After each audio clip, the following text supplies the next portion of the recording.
13 mars 2024, 13 mars 2025, Alternative 2028 totalise une année. Vous savez, il est dur de faire la politique en République démocratique du Congo, surtout quand vous êtes du côté de l'opposition. Il était impérieux pour nous de dire certaines vérités à la République démocratique du Congo.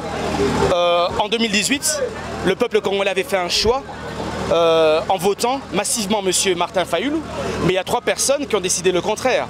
Je cite bien sûr M. Kabila, M. Nanga et M. Tshisekedi.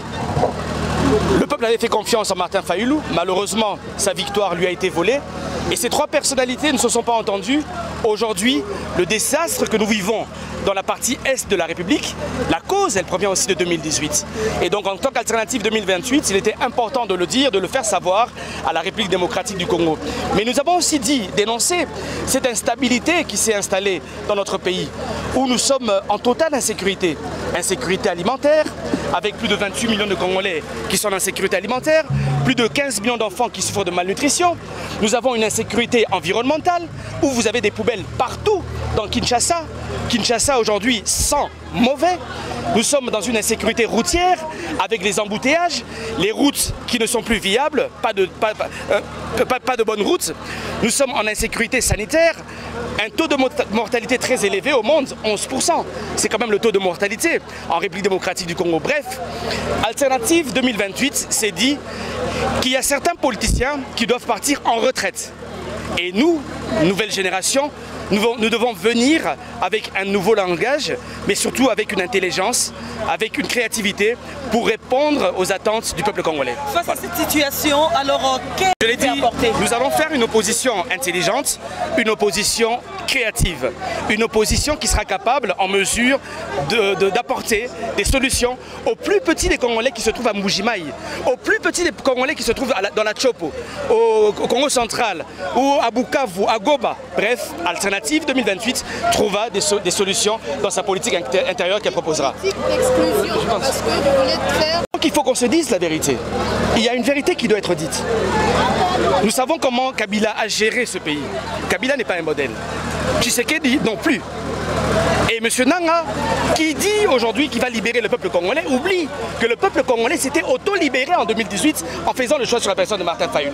Donc, pour nous, Alternative 2028, ces 3 personnalités et leur formation ne sont pas des modèles en politique en RDC. Voilà. Les chefs de l'État.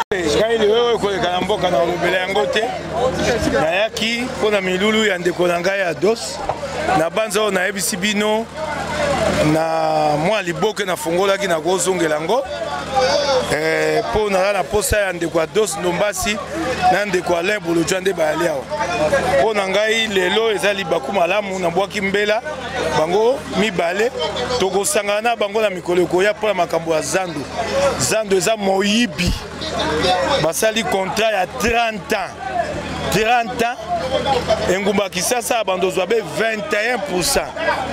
21%. Compagnie wana o bazwi zando baya na mbongo te. Mbongo batongi zando ba defi yango awa. Moto apesi ba garantie po batonga Engumba Kisasa. Mbongo zando bando boto eza ba millions de dollars. Babi zando eza 80 000 étalages. Zwanda Kisa. Babi étalage moko moke e oza 400 $. So tobi te betelage nyonso eza 400 $, 400 $ fois 80 000 100 millions ni boni na sanza moko. Mbongo wana 79% na bato ba mema eloko te Kisasa 21%. Yango wana po nanga ki libaku malamu lelo osenga bandeko nanga mibale na poso ko ya boko kate to kotelemisa ba mama ya Kisasa ba tata ya Kisasa poto buka contrat wana oyo sami na bokoza fe Tshisekedi na Ngobila yeba tiboye batelelo bao bazaki batata ya zando bana ya zando manzando bakota sous zando te po mesa ya 1,20 m étalage bakoteka ngo na 400 $, na suka sanzo bando futa 60 $. Ego bate mama bite kuteko akota sous na zando te et comme galerie de luxe konta wana eza somo koleko to telemaka liboso abengaka ya libene moko Jamal yango wana po nanga lelo eza libaku ya kobwaka mbela na bandeko nanga mibale Kisasa telema contrat wana to buka yango chef de l'État bengi na union sacrée ndabaki na ningo ba makambo te yo ko betsanga libaku wana za bako fongwa union sacrée lokwa kimbambala ese kufi lokwa ko kufa ta na moi bino boko mo lokwa Kongo ndeke bo mo lokwa lisekia que nzela mabe bolanda esusu wana te bakoloba suka na yango to suka na nzela ya ba tata episcopo sanza misato sanza minde baosala mwa mangali esenge etalakisa bato na ye te aza nano na tolo aya kobunda esi esili sanza misato sanza mine tova na mesa dialogue national toyebi nde tokumba maponomi ya nsima eza pole makambo oyo ndeko na ngai adioso atelemeli awa oyo elekai na 2018 eleka esu te kolanda wana te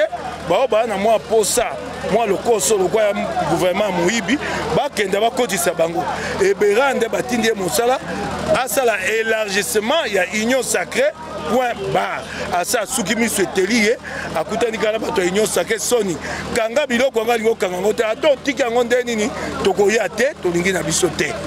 Merci beaucoup président. Balansaki baactivité nazalaki et na sepeli pe nazali omoni bitumbo tozo bunda ezo senga c'est que bateau bazali ko défendre ba valeur bazala na remarqué ndenge ndeko alobaki ba génération ya kala o ba séduisaka mingi public bazali susu neloko opesa te basi basali ata na bango ba créer ba chômeur ba créer ba kuluna ba créer ba bandit ba créer ba voyou ba créer ba détourneur ba créer déjà nyonso ya mabe mais biso siko passe na biso ezali lobby na biso na yebi ke bino nyonso bofandia o bozali awa bozana basi bwana bana bwana ba mibali bolotaka pe lobby ezala malamu tokoki jamais kolamba kosala eloko ya malamu na bato oyo il faut vraiment bapema nano omoni soki bapemi bokomona makambo su bokomona grave ekozala résolu.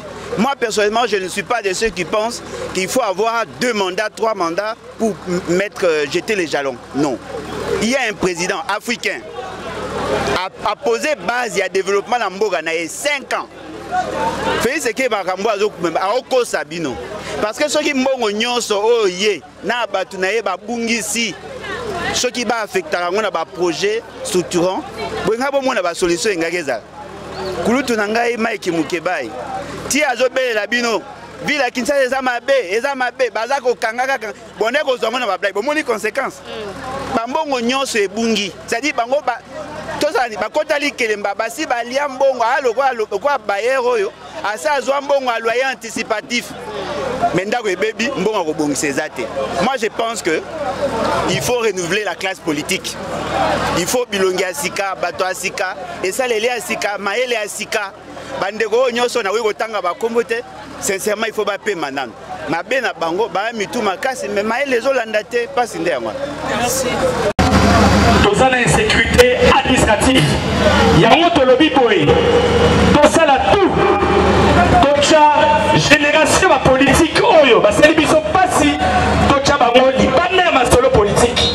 Il y a un recette à la bino battu. Tout à l'heure, nous avons lancé adhésion massive. De ligne alternative, donc comme à partir mon corps modèle. Alternative, pour salir une année, mais la grâce à Nzambe, nous sommes aujourd'hui dans 18 provinces. Il y a un recette à la Bible, Bandeko. Tout ça, le corps témoin de Jéhovah. Bolobela alternative 2028.